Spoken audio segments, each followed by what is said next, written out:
Good morning, Kentuckiana. It is 9 o'clock on your Saturday morning. I'm Gabriel Gonzalez. We are glad you're here. Well, today is a weather impact alert day, so let's talk with my friend Reedy Yaden, who is out at Bowman Field this morning for Tailspin Ale Fest, which is happening in just a little bit. Reed, good morning to you. That festival starting just 30 minutes later today because of the weather. That's exactly right. Want to get some of it out of the way. Good morning, everybody. Good to have you with us. We rolled into Bowman Field on big old tires today for the 13th annual Tailspin Ale Fest. Now, you're wondering, how's my Saturday morning going to go? Going to go right to max 1 right now. It is a weather impact day. The impact for some rain, potentially heavy rain at times, also some thunderstorms this morning.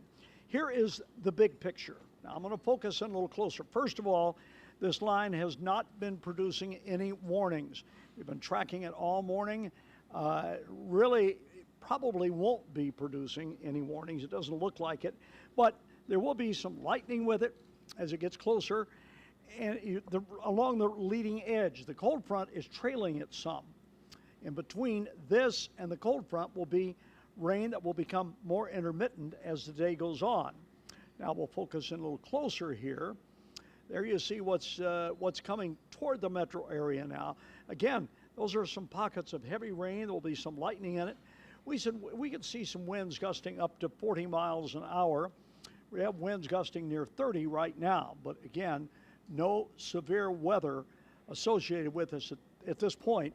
And the Storm Prediction Center is indicating that a watch is highly unlikely. They rate the odds of a watch at 20%. That is pretty unlikely. So that gives you an idea of their thinking on it. So, weather impact day.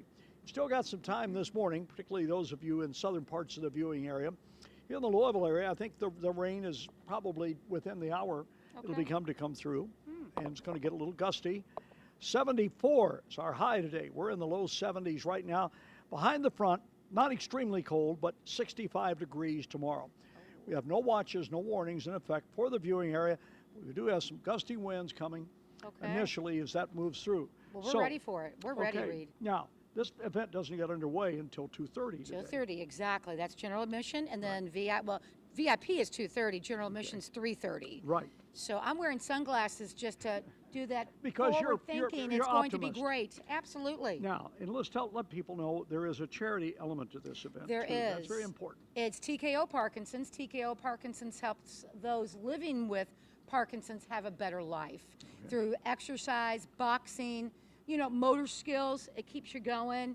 So they're quite special, and it's a local group, and we love these guys. They've been benefiting for the last 3 years. Okay. Tell you what we're going to do. We'll stay on top of this line of the weather that's going to be moving through. Nothing severe right now.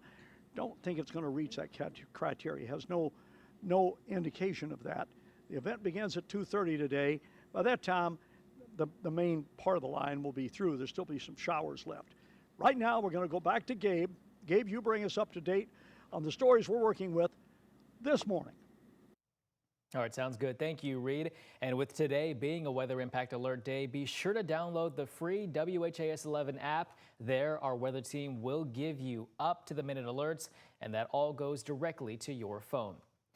New at 9 o'clock, police are asking for your help after a shooting on Bardstown Road. Around 3:30 this morning, LMPD went to Bardstown Road. When they got there, they found a man shot in his leg. He was taken to Uville Hospital. Police say he will be okay. There are no suspects right now, and police are asking anybody with information to call the tip line at 574-LMPD. A Good Samaritan was caught in flood waters while trying to help a stranded car. It happened Friday morning in Seymour, Indiana's East Fork White River. We're told the man was in a boat when it was turned over. WHAS 11's Clarice Shaley and photojournalist Levi Hammer report from Seymour. Complete flooding everywhere. In Seymour, Indiana, it said farmers don't plant their spring crops until after the third flood. We get a flood maybe once a year. This isn't far from the Belford boat ramp off Highway 258, the bridge where a water rescue is still going on for a missing man, continuing since a little before 7:30 in the morning. There were two subjects that were going to assist or en route to assist with helping some people in a stranded vehicle, and those two subjects were in an airboat. on the floodwater. Indiana Conservation Officer Jim Hash says while these two men were trying to help the stranded car, they had mechanical issues and their boat overturned.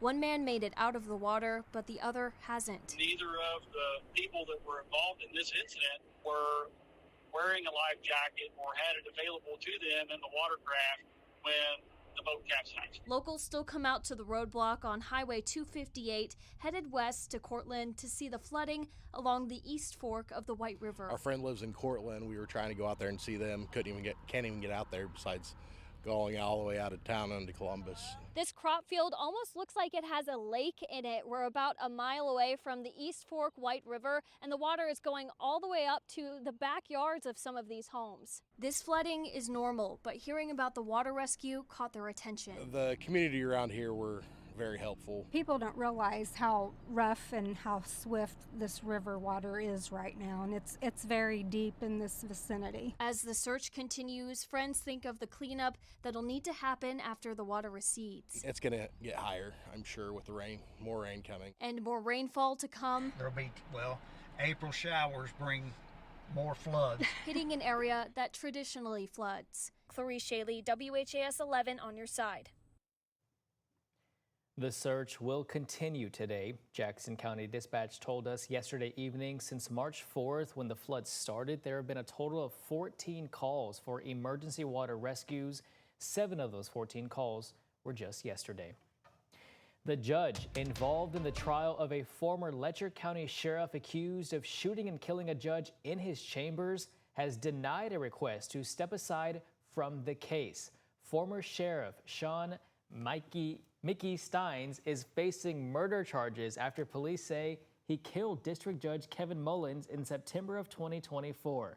In December, Steins' attorney filed a motion requesting Judge Christopher Coron to recuse himself from the case. Just a week before that incident happened, Mullins and Coron are seen on camera discussing mental health. On Friday, Coron denied the motion, saying he has no bias in the case and should not be questioned.